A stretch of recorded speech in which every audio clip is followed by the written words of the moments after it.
Ne présumez pas, s'il vous plaît, que vous êtes la seule personne responsable d'apporter l'évangile au monde entier. Êtes-vous sûr que Dieu vous a donné ce travail? Lisez Matthieu 28, 19 et 20, et vous verrez que ce commandement est donné à tous les croyants. Dieu n'en a pas donné le monopole à une nation ou à un peuple. Nous pouvons être riches et instruits, mais nous ne pouvons pas dire que parce que nous avons plus d'argent ou de connaissances, nous avons le privilège spécial d'évangéliser le monde entier. Si nous ne faisons pas de chaque croyant un puissant témoin pour le Seigneur, et que nous ne prêchons pas que la responsabilité d'évangéliser incombe à l'Église entière, le travail est impossible. Rien ne se produira. Pourquoi Dieu n'a pas chargé les Juifs d'évangéliser le monde? C'était le peuple le plus doué. Ils avaient leurs apôtres, et malgré cela, voyez que Dieu laissa les Juifs et vint à Antioche. Acte 13, 2. Vous pouvez penser que la grande mission a été donnée aux apôtres à Jérusalem, puis qu'ils ont été les premiers à être envoyés dans les autres parties de l'Europe pour évangéliser. Mais non. Dieu, dans sa voie souveraine, a choisi Antioche comme centre. Le centre s'est déplacé de Jérusalem à Antioche. Qui commande aujourd'hui? Pouvons-nous dire sincèrement que nous passons des heures en prière, jusqu'à ce que nous connaissions la pensée de Dieu? Ou supposons-nous ce qui doit être le plan de Dieu? Anne nous apprend le principe de la prière. Elle a appris à prier de manière à connaître la volonté de Dieu.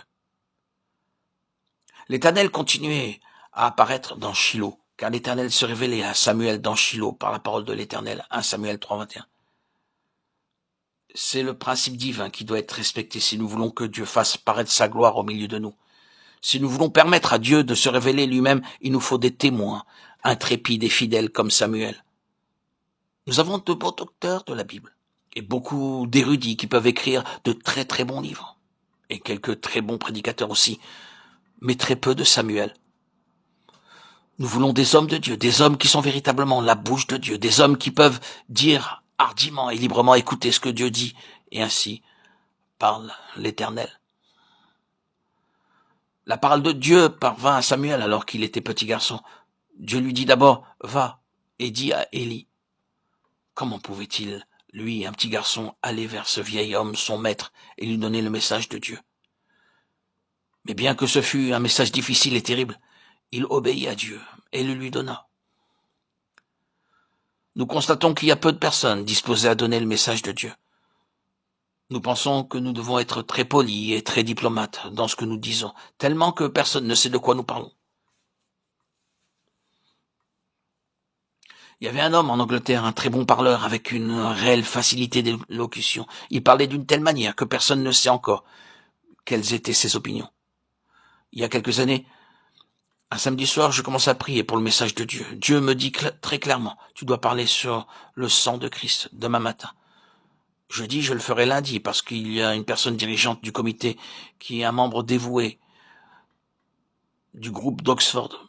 Des pasteurs et des missionnaires comme moi-même étaient invités à dîner pour cette occasion, pour rencontrer cette personne avec cette belle élocution. J'ai dit, Seigneur, si je donne ce message, ils seront tellement en colère qu'ils pourraient même annuler le dîner. Aussi, laisse-moi dîner et je donnerai le message lundi. Mais Dieu ne me le permit pas. Aussi, lorsque vint le moment, je donnai ce message que Dieu m'avait donné. Ce jour-là, ils ne me donnèrent pas de nourriture. Ils étaient tellement en colère contre moi qu'ils me laissèrent sans nourriture la soirée entière. Le troisième jour, cette personne, ce très bon orateur, vint vers moi. Je demandai, êtes-vous cet homme dont tout le monde parle? Oui, répondit-il. Et pourquoi êtes-vous tellement en colère contre moi? Demandai-je. Il dit, vous parlez de ces choses sans ménagement. Je dis, ne croyez-vous pas en l'amour parfait? N'est-ce pas une des règles du groupe d'Oxford d'aimer vos ennemis? Et si je suis votre ennemi, vous devez m'aimer aussi. Vous m'avez invité ici, vous-même. Et j'ai accepté de votre invitation. Pourquoi n'aimez-vous pas votre ennemi? Il comprit la question, qu'il avait besoin non seulement de théorie, mais aussi de mettre en pratique. Il s'est repenti et le Seigneur les a tous sauvés. Si nous ne donnons pas le message de Dieu au moment voulu, l'ennemi gagnera du terrain. Nous désirons être polis, de peur de perdre une chance de parler à nouveau.